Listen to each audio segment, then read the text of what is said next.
سبحان الذي أسرى بعبده ليلا من المسجد الحرام إلى المسجد الأقصى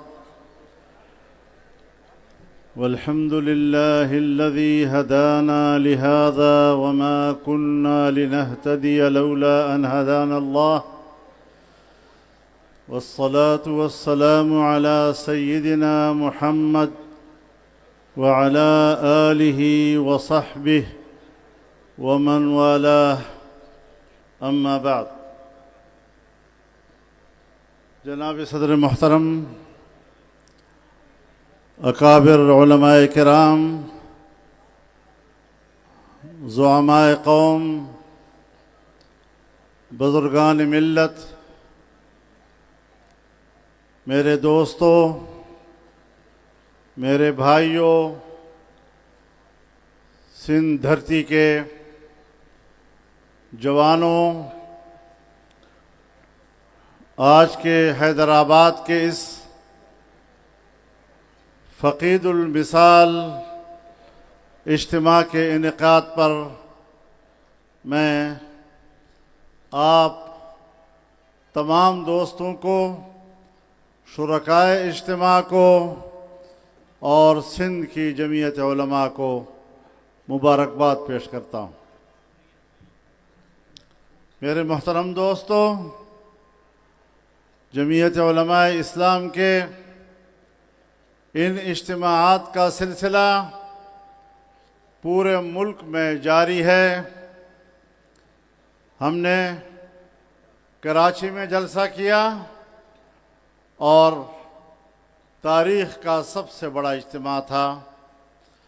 ہم نے لاہور میں تاریخی اجتماع منعقد کیا، پشاور میں جلسہ کیا، کراچی میں ملین مارچ، کوئٹہ میں ملین مارچ کیا، اور آج حیدرآباد میں تا حد نظر انسانوں کا یہ کہکشاں نظر آ رہا ہے۔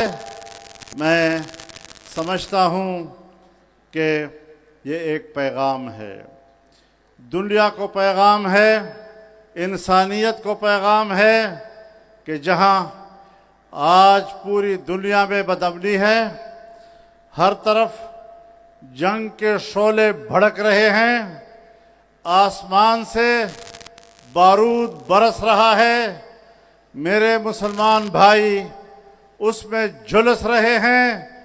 اس دوران جمعیت علماء اسلام امن کے ساتھ کھڑی ہے، جمعیت علماء اسلام حق کے ساتھ کھڑی ہے، جمعیت علماء اسلام اسلام کے لیے، دین اسلام کے لیے اور اس وطن عزیز کو ایک حقیقی معنوں میں فلاحی ریاست بنانے کے لیے میدان عمل میں ہے، اور ہمارا پلڑا واضح ہے کہ ہم جنگ کے حامی نہیں ہیں، ہم امن کے داعی۔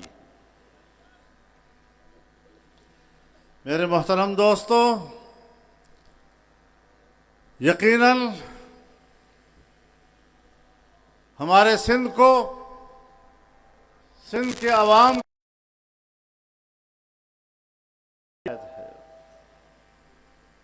اور یقیناً بدامنی سب سے بڑا مسئلہ ہے۔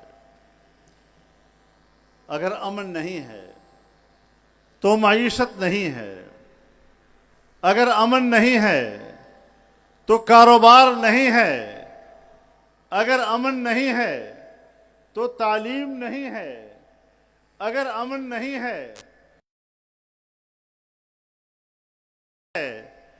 اور سب کچھ ہے تو اس امن میں ہے، اور قیام امن کے لیے جمعیت کا ایک ایک کارکن آج میدان عمل میں ہے۔ میرے محترم دوستو، ہم نے سندھ میں بھی امن قائم کرنا ہے، سندھ کے بااثر شخصیات کو بلا کر ان سے رہنمائی لینی ہے۔ ہم نے عوام کی رائے پہلے بھی دکھائی، آج بھی ہم عوام کی رائے دکھا رہے ہیں اور انشاءاللہ 17 جولائی کو بھی کراچی میں عوام کی رائے حکمرانوں کے سامنے ہوگی کہ ہم اس ملک میں امن چاہتے ہیں۔ میرے محترم دوستو، جو لوگ اپنے آپ کو حکمران سمجھتے ہیں، یہ حکمران نہیں ہیں۔ دھاندلیوں سے کوئی حکمران نہیں بنتا، ورنہ میں کراچی کے حکمرانوں سے لے کر اسلام آباد کے حکمرانوں تک چیلنج کرتا ہوں، پاکستان کے کسی شہر میں عوام کا اتنا بڑا اجتماع منعقد کر سکے جو جمعیت علماء اسلام منعقد کرتی ہے۔ یہ علماء کی جماعت عوام کی تائید کے ساتھ چلتی ہے۔ مولوی بظاہر تو مصلی پر اکیلا نظر آتا ہے، لیکن ایک بہت بڑی جماعت اس کے پیچھے اللہ کی عبادت میں مصروف ہوتی ہے۔ تو یہ علماء کی جماعت اس ملک کے اندر اللہ کے دین کے لیے امامت کا کردار ادا کر رہی ہے، اور پاکستان کے عوام اس امامت کو طاقت بخش رہے ہیں، اور انشاءاللہ یہ طاقت عوام کی غالب آئے گی۔ میرے محترم دوستو، ابھی چند دن پہلے ہندوستان نے پاکستان کے خلاف جارحیت کا ارتکاب کیا۔ جمعیت علماء اسلام سب سے پہلے میدان میں آئی۔ ہم جانتے ہیں، پبلک جانتی ہے، دنیا جانتی ہے کہ اسٹیبلشمنٹ کے خلاف جمعیت علماء اسلام کی آواز کوئی چھپی ہوئی بات نہیں رہی ہے۔ ہم نے اسٹیبلشمنٹ کے دھاندلیوں کے عمل کو مسترد کیا ہے۔ ہم نے سیاست میں اسٹیبلشمنٹ کے کردار کو مسترد کیا ہے، اور یہ ہمارا سیاسی موقف ہے۔ سیاسی جماعت موقف سے نہیں ہٹا کرتی۔ اسٹیبلشمنٹ ایک قوت ضرور ہے، لیکن وہ بالادست قوت نہیں ہوتی، وہ ماتحت قوت ہوا کرتی ہے۔ اگر پاکستان میں حق کے حکمرانی عوام کے ہاتھ میں ہے تو پھر عوام کے فیصلوں کو تبدیل نہیں کیا جا سکتا، اور جو عوام کے فیصلے کو تبدیل کرتا ہے وہ پاکستان کا سب سے بڑا مجرم ہے۔ پھر اس جرم کے ساتھ ہمارا مقابلہ ہے۔ میرے محترم دوستو، ہندوستان نے جارحیت کا ارتکاب کیا تو جمعیت علماء اسلام نے پہل کی، اور ہم نے کہا کہ ہندوستان کے مقابلے میں پاکستانی قوم ایک صف ہے۔ ہم نے وہ اختلاف معطل کر دیے۔ وطن کی بقا کا سوال پیدا ہوا، وطن کی دفاع کا سوال پیدا ہوا، اور ہم نے اس کی دفاع کا حق ادا کیا۔ ہم نے اپنی فوج کو حوصلہ دیا ہے، اور ہماری فوج کو اگر اس جنگ میں کامیابی ملی تو یہی تو ہمارا مطلوب ہے، یہی تو ہمارا مقصود ہے کہ تم دفاع میں کارنامے دکھاؤ، سیاست میں کارنامے نہ دکھایا کرو۔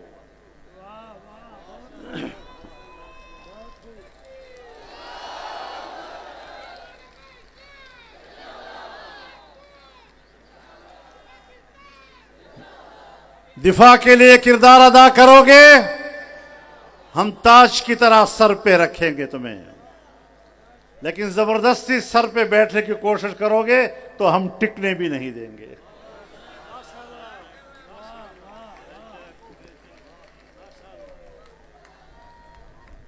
اور اللہ تعالیٰ نے پاکستان کو عزت بخشی، ہماری دفاعی قیادت کو اللہ نے عزت بخشی، اور اس پر ان کو اللہ کا شکر گزار ہونا چاہیے۔ کسی فخر اور تکبر کی طرف نہیں دیکھنا چاہیے۔ یہ اللہ کی نصرت سے ہوا ہے۔ آج اسرائیل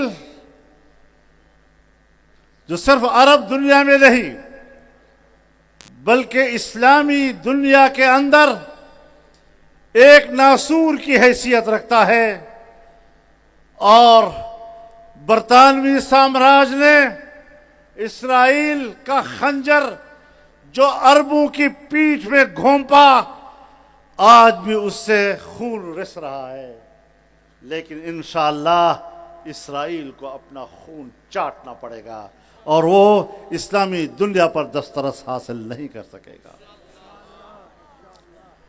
میرے محترم دوستو، جب سے اسرائیل قائم ہوا 1948 میں، اس وقت سے اس کی پالیسیاں جارحانہ ہیں۔ جب اسرائیل بنا تو اسرائیل کے پہلے صدر نے اپنی خارجہ پالیسی کے اصولوں کا اعلان کرتے ہوئے پاکستان کی طرف اشارہ کیا کہ ہماری خارجہ کی پالیسی کے اصول میں سب سے اولین بات یہی ہوگی کہ دنیا کے نقشے پر ایک نوزائیدہ ملک کا خاتمہ کریں گے۔ یہ پاکستان کے خاتمے کی بات کر رہا تھا، اور پاکستان نے پہلے روز اسرائیل کے بارے میں جو موقف اختیار کیا، قائد اعظم محمد علی جناح نے کہا یہ برطانیہ کا ناجائز بچہ ہے۔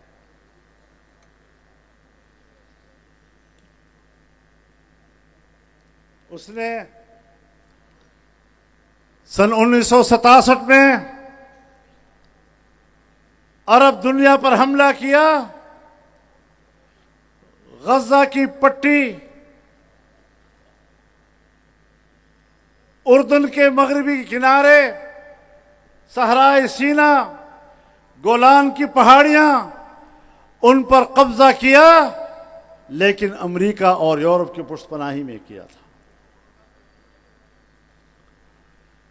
اس نے 1982 میں لبنان پر حملہ کیا، 20,000 سے زیادہ لوگوں کو شہید کیا تھا،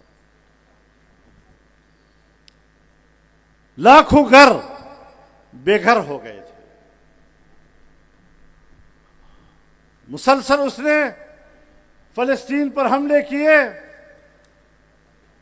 ہر سال 2 سال کے بعد غزہ پر اس کا حملہ ہوتا تھا، اور آج 1.5 سال سے مسلسل وہ فلسطینیوں پر بمباری کر رہا ہے۔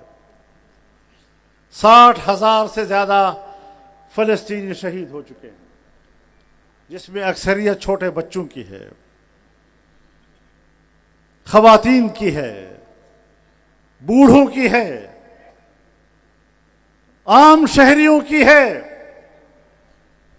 ہم اقوام متحدہ کو جھنجھوڑنا چاہتے ہیں، اور اقوام متحدہ کے مستقل ارکان کو جھنجھوڑنا چاہتے ہیں کہ اقوام متحدہ کی کون سی قرارداد ہے جو اس طرح انسانیت کو قتل کرنے کی اجازت دیتا ہے۔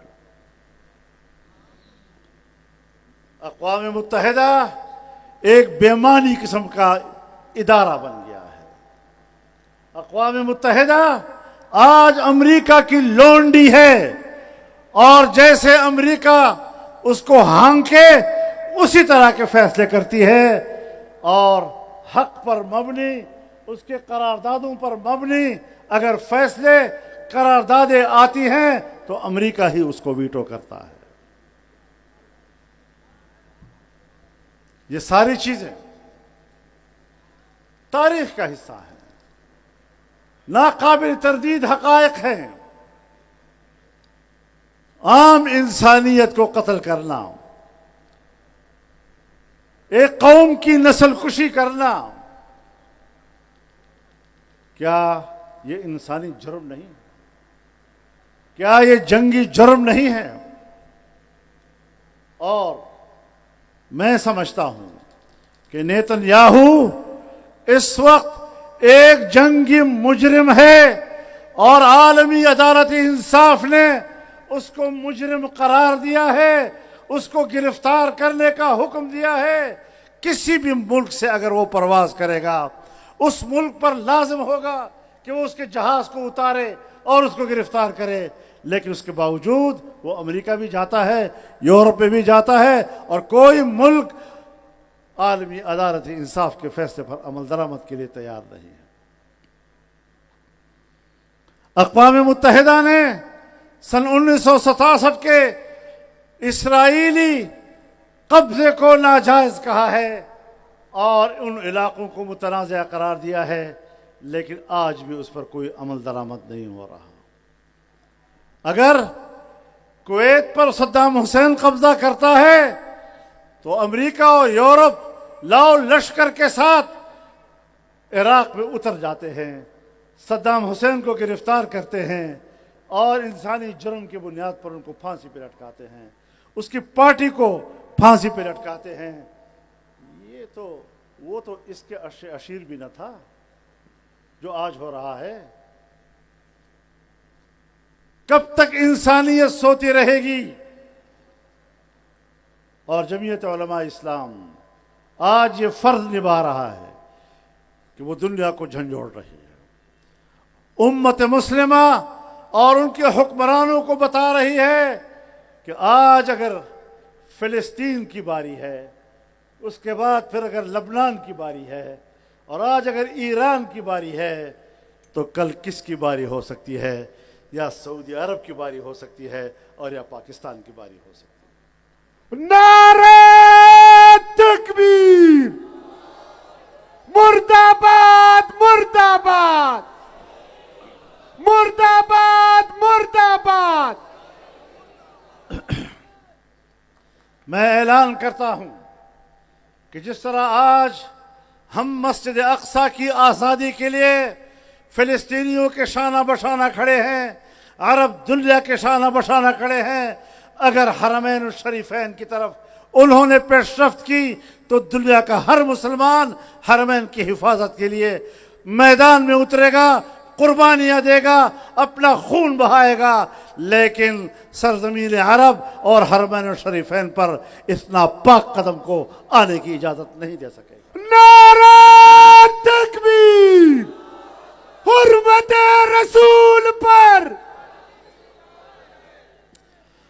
میرے محترم دوستو، دنیا بدل رہی ہے۔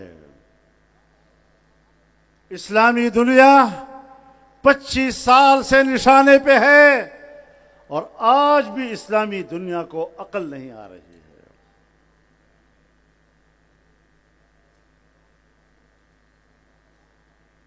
آج بھی اسلامی دنیا یہ نہیں سوچ رہی کہ اس امت کے مستقبل کے لیے ہم نے کیا کرنا ہے۔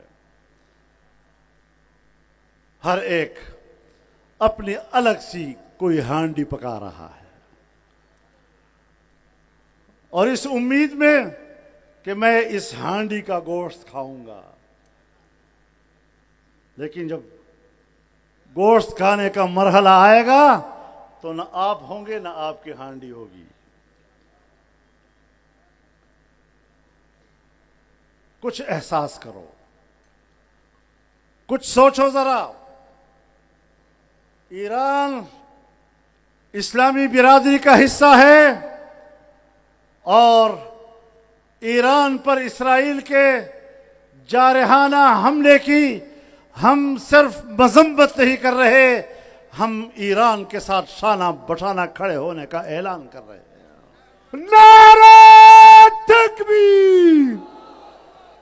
مرد آباد مرد آباد!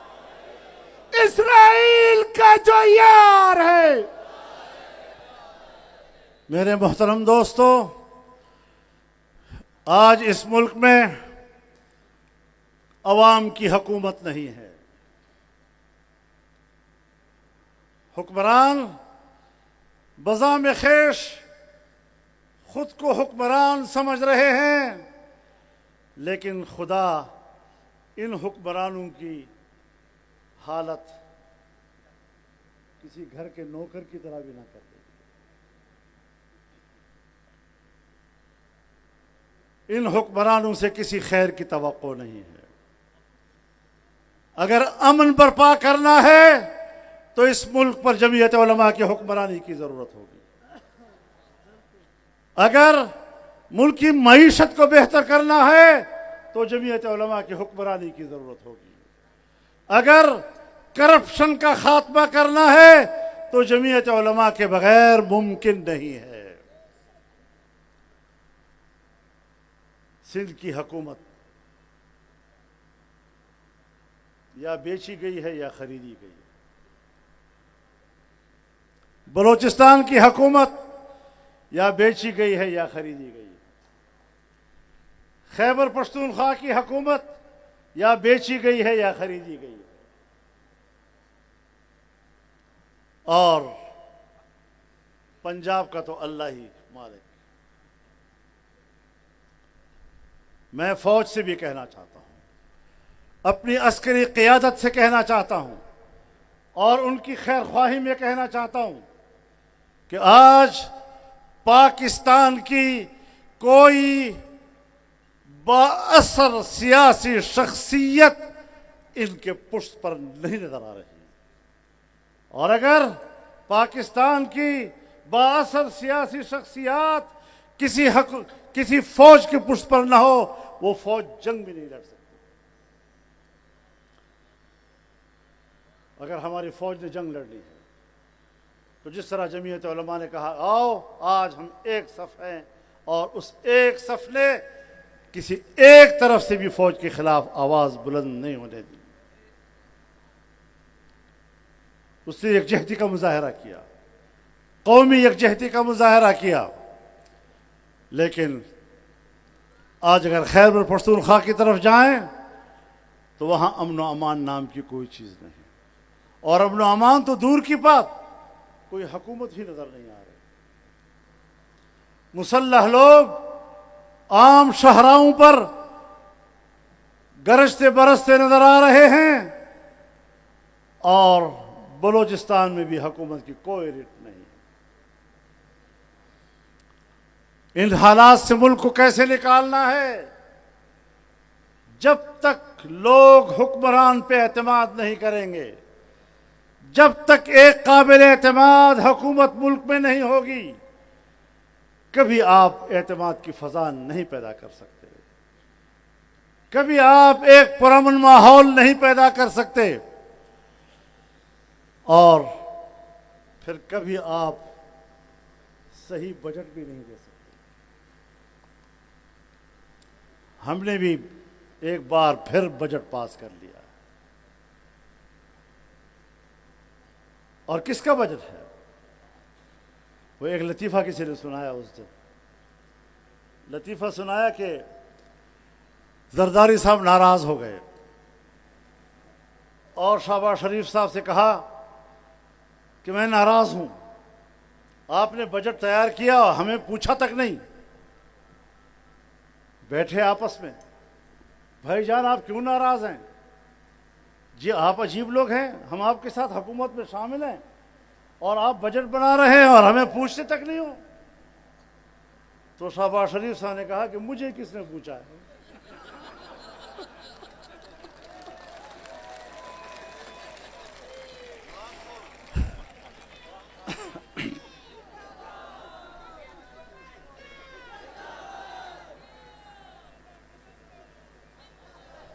کسی کو کچھ پتہ نہیں بجٹ کس نے بنایا ہے, کس نے پیش کیا ہے. آئی ایم ایف کے کہنے پر ہم بجٹ بنا رہے ہیں. بناتے بناتے آج پاکستان کی 50% آبادی وہ خط غربت سے نیچے چلی گئی ہے. ہم نے پچھلے سال کہا تھا اس سال کے لیے کہ 4% سے زیادہ سالانہ ترقی کی شرح ہوگی, لیکن 2% اور کچھ ترقی ہو سکی, اس سے زیادہ نہیں. آج بھی جو الفاظ کا گورکھ دھندا قوم کو دھوکہ دینے کے لیے پیش کیا گیا ہے، میں اس بجٹ میں عوام کے لیے کچھ نہیں دیکھ رہا ہوں۔ آؤ ملک کی معیشت کو ٹھیک کریں، اپنی عیاشیوں کو ختم کریں، عام آدمی کی غربت و افلاس کو سامنے رکھیں، اور جہاں بدامنی ہو وہاں غریب آدمی محنت مزدوری کے لیے بھی باہر نہیں جا سکتا، وہاں غریب آدمی اپنے بچے کو اسکول میں بھی نہیں لے جا سکتا۔ ہمارے لوگ وہ تو نماز پڑھنے کے لیے بھی مسجد میں نہیں جا سکتے، کوئی حکومتی رٹ موجود نہیں ہے، عوام کی کوئی حاکمیت نہیں ہے پاکستان میں۔ اگر کہیں کوئی رٹ ہے وہ مسلح لوگوں کی ہے، مسلح گروہوں کی ہے۔ پاکستان میں ہماری مسلح قوتیں کیا کر رہی ہیں؟ اگر ان سے بات کی جائے، ہم قربانیاں دے رہے ہیں، آپ ہماری قربانیوں کو نہیں مانتے۔ بابا، جب آپ قربانی دیں گے اور واقعی قربانی دیں گے تو ہم ایسے تسلیم کریں گے جیسے انڈیا کے مقابلے میں آپ نے 4 گھنٹے قربانی دی اور ہم نے اس کو تسلیم کر لیا۔ اب میں کیسے کہوں کہ ایک طرف 4 گھنٹے میں آپ نے اتنے بڑے ہندوستان کے دفاعی سسٹم کو تباہ کر دیا، اس کے ڈیجیٹل سسٹم کو تباہ و برباد کر دیا، اور 40 سال سے مسلح چند گروہوں کو آپ کنٹرول نہیں کر سکتے، تو اس کا معنی یہ ہے کہ دال میں کچھ کالا کالا ہے۔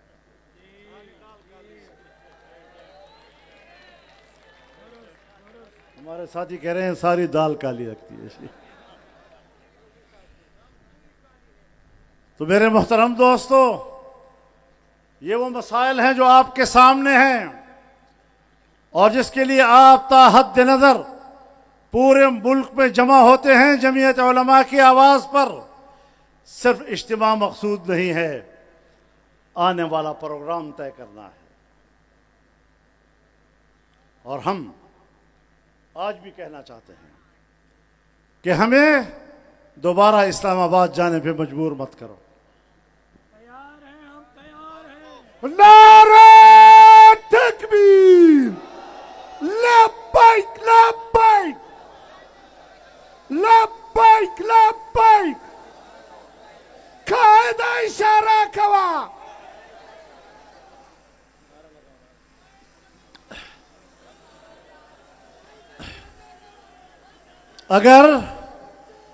اگر تم عوام کے ووٹ میں چوری کرتے ہو، اگر تم عوام کے فیصلوں کو تبدیل کرتے ہو، اقلیت کو اکثریت میں تبدیل کرتے ہو، اکثریت کو اقلیت میں تبدیل کرتے ہو، اور عوام کو اس بات کا ادراک ہے کہ یہ الیکشن ہماری رائے کے مطابق نہیں، تو اگر فوج کو مارشل لا لگا کر اقتدار پر قبضہ کرنے کا حق حاصل ہے تو عوام کو بھی اسلام آباد پر قبضہ کرنے کا حق حاصل ہے۔ نعرہ تکبیر، قائد تیرا ایک اشارہ، قائد تیرا ایک اشارہ۔ میرے محترم دوستو، اپنے اندر بیداری پیدا کرنی ہے، صرف جلسے نہیں کرنے، صرف اجتماع کی نمائش نہیں کرنی۔ ہم عملی میدان کے لوگ ہیں، اور ہم نے عملی میدان میں اترنا ہے اور دنیا کو بتانا ہے کہ ایک صاف، شفاف اور عوام کی حکمرانی کس کو کہتے ہیں۔ اللہ کے دیے ہوئے نظام کے مطابق عوام کی حقوق کا تحفظ، یہ جمعیت علماء کی بنیادی مقاصد ہے۔